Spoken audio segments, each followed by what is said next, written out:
পরশুরাম ধারাবাহিকের আজকের পর্বতে আমরা দেখতে পাই সত্যজিৎ মুখার্জি পরশুরামকে ফোন করে আর তটিনীর সঙ্গে সে কথা বলতে চায়।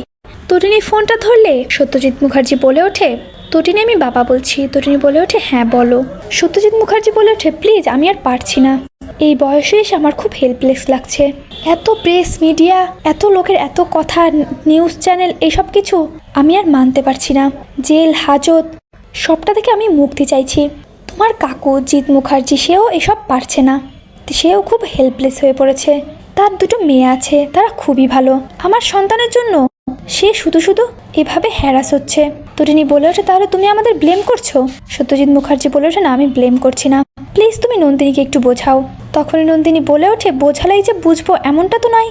সত্যজিৎ মুখার্জি বলে ওঠে প্লিজ তোমরা বোঝার চেষ্টা করো, এই বয়সে এসে আমি খুবই হেল্পলেস হয়ে পড়েছি, আমার আর এসব ভালো লাগছে না, আমি একটু শান্তি চাই। তটিনী বলে ওঠে তাহলে মানছো যে জীবনে টাকা পয়সা গাড়ি বাড়ি সব কিছু নয়, জীবনে শান্তিরও দরকার রয়েছে? সত্যজিৎ মুখার্জি বলে ওঠে হ্যাঁ মানছি। কর্ণ চ্যাটার্জি বলে ওঠে আমাকে একটু ফোনটা দিন। কর্ণ চ্যাটার্জি তটিনীকে বলতে থাকে তোমার বাবা কাকার মতো আমিও খুব হেল্পলেস হয়ে পড়েছি, প্লিজ আমাদেরকে এইসব থেকে উদ্ধার করো। আগে যাওয়ার হয়েছে, এসব কিছু এখন বাদ দাও, এই বন্দুক ছোড়াছুড়ি আর ভালো লাগছে না। তটিনী বলে ওঠে সেটা আগে ভাবা উচিত ছিল। কর্ণ চ্যাটার্জি আরও বলে ওঠে তোমরা যদি সবটা ঠিক না করো তাহলে যে কি হবে ভাবতেও পারছো না, প্লিজ সবটা ঠিক করে নাও। তটিনী বলে ওঠে হুমকি দিচ্ছেন নাকি অনুরোধ করছেন? কর্ণ চ্যাটার্জি বলে ওঠে হ্যাঁ অনুরোধ করছি। সত্যজিৎ মুখার্জি আবারও ফোনটা নিয়ে নেয় আর তটিনীকে বলে ওঠে তটিনী প্লিজ নন্দিনীকে বোঝাও, তোমরা বুঝালে ও বুঝবে। তখন পরশুরাম ফোনটা তটিনী থেকে নিয়ে নেয় আর বলে ওঠে শিবপ্রসাদ গাঙ্গুলি বলছি। তখনই তটিনীর বাবা বলে ওঠে তুমি শিবপ্রসাদ গাঙ্গুলি নয়, তুমি পরশুরাম সিক্রেট এজেন্সির অফিসার, আর তুমি তো সমস্ত নাটের গুরু, তুমি তো এতদিন আড়ালে দাঁড়িয়ে সমস্ত ইনফরমেশন কালেক্ট করেছো আর নন্দিনীকে উস্কেছো। শিবপ্রসাদ গাঙ্গুলি বলে ওঠে আপনি যে অন্যায়টা করেছেন তার জন্য এটা তো খুবই কমন ব্যাপার, এই শাস্তিটা আপনার প্রাপ্য ছিল। তখনই সত্যজিৎ মুখার্জি পরশুরামকে বলতে থাকে তোমরা আমার মেয়ে জামাই হও, তাই প্লিজ এগুলো বন্ধ করো, আমি আর এগুলো নিতে পারছি না, একমাত্র তোমরাই পারো নন্দিনীকে বোঝাতে। পরশুরাম বলে ওঠে তাহলে আমাদেরকে মেয়ে জামাই হিসেবে মেনে নিচ্ছেন?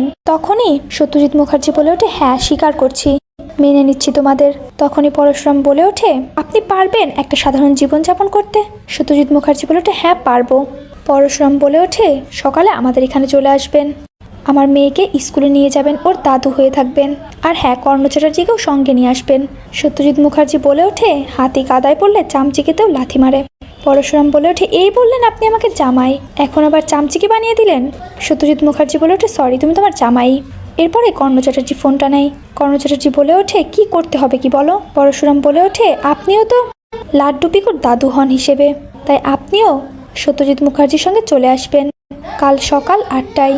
আর হ্যাঁ আপনাদের এসব ব্র্যান্ডেড পোশাক নয়, সস্তার জামা কাপড় পরে আসবেন, লো ব্র্যান্ডের জুতাটাও পরে আসবেন, এসব স্যুট বুট ছেড়ে দাদুরা যেরকম পাঞ্জাবি পাজামা পরে ঠিক সেরকম ভাবে আসবেন। পিকুকে স্কুলে নিয়ে যাবেন, ওদেরকে গল্প শোনাবেন আর আমাদের বাড়িতে এসে ডাল ভাত খেয়ে যাবেন। এরপরে হসপিটালে গিয়ে লাড্ডুর সঙ্গে গল্প করবেন, ওকে স্টোরি শোনাবেন। পরশুরাম বলে ওঠে হ্যাঁ পারবেন এভাবে সাধারণ জীবনযাপন করতে? কর্ণ চ্যাটার্জি বলে ওঠে ঠিক আছে আসবো। এই বলে ফোনটা রেখে দেয়। আয়ুষী তখন বলে হ্যাঁ প্লিজ তোমরা সাধারণ জীবনযাপনে ফিরে যাও, জিজু তো আগেও বলেছে এসব ব্র্যান্ড দিয়ে আসলে কিছুই হয় না, এখন আমি এটা বুঝতে পারি, এই ব্র্যান্ডেড জামা কাপড় ব্র্যান্ডেড কার কোনো কিছুতেই মানসিক শান্তি নেই। তবে কর্ণ চ্যাটার্জি তাকে ধমকিয়ে থামিয়ে দেয়। পরের দিন সকালে দেখা যায় তটিনী পিকুর বইপত্র গোছাচ্ছিল। পিকু তখন তটিনীকে রেডি করে দিতে বললে পরশুরাম এসে বলে টিফিনটা আমি রেডি করে দিয়েছি আর ওকে রেডি হতে হবে না। তটিনী বলে তুমি কি বলছোটা কি, তুমি যাও তো ওকে ড্রপ করে দিয়ে এসো, ওরা আসবে না, আমার বাবাকে তো আমি চিনি, সে কখনো কারোর কাছে মাথা নোয়ায় না, আর ওই কর্ণ চ্যাটার্জি সে তো কখনোই না। ঠিক তখনই তাদের দরজায় কেউ নক করে। পরশুরাম দরজাটা খুলেই দেখতে পায় সত্যজিৎ মুখার্জি এবং কর্ণ চ্যাটার্জি দাঁড়িয়ে আছে, তাদেরকে ভেতরে আসতে বলে। তটিনী তো তাদেরকে দেখে অবাক হয়ে যায়, কেননা তারা পরশুরামের দেওয়া সেই রিফিউজ মার্কেটের পাঞ্জাবি পাজামা পরে এসেছে। এরপরে পরশুরাম বলে ওঠে পিকুকে রেডি করে দিতে, তারাও পিকুকে রেডি করতে থাকে। তখনই নন্দিনী ফোন করে, সে জানতে চায় ওদিকের কি অবস্থা। তটিনী তখন হাসতে হাসতে বলে ওঠে এই তো রেডি করছে পিকুকে, যা শুনে তটিনী পুরো অবাক হয়ে যায়। এদিকে পিকু বলতে থাকে তুমি আমার বড় দাদু আর তুমি আমার ছোট দাদু তাই না? আচ্ছা ছোট দাদু তুমি আমাকে স্টোরি শোনাবে যেতে যেতে।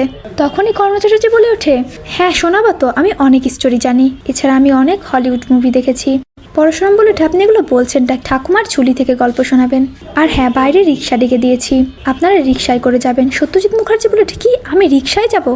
পরশুরাম বলে ওঠে, হ্যাঁ, ওকে কোলের ওপর নিয়ে দুজনে রিক্সায় যাবেন। আর হ্যাঁ, আর তখনই তটিনী বলে ওঠে, আর আঙ্কেল আপনাকে বলছি, আসার সময় প্রিন্সিপাল ম্যামের সঙ্গে কথা বলে আসবেন। কর্ণ চ্যাটার্জি বলে ওঠে, তুমি আমাকে আঙ্কেল বলছো? তটিনী বলে ওঠে, হ্যাঁ বলছি। কর্ণ চ্যাটার্জি বলে ওঠে, আমি কিছুতেই প্রিন্সিপালের সঙ্গে কথা বলতে পারবো না, ও আমাকে টিচ করবে। পরশুরাম বলে ওঠে, আপনাকে যেতেই হবে। তো বন্ধুরা, এই ছিল পরশুরাম ধারাবাহিকের আজকের চমৎকার পর্বটি। তোমাদের কেমন লাগলো দেখতে অবশ্যই কমেন্টে জানিয়ে দেবে তোমাদের মতামতটি। আর চ্যানেলে নতুন হয়ে থাকলে অবশ্যই চ্যানেলটি সাবস্ক্রাইব করতে একদমই ভুলো না।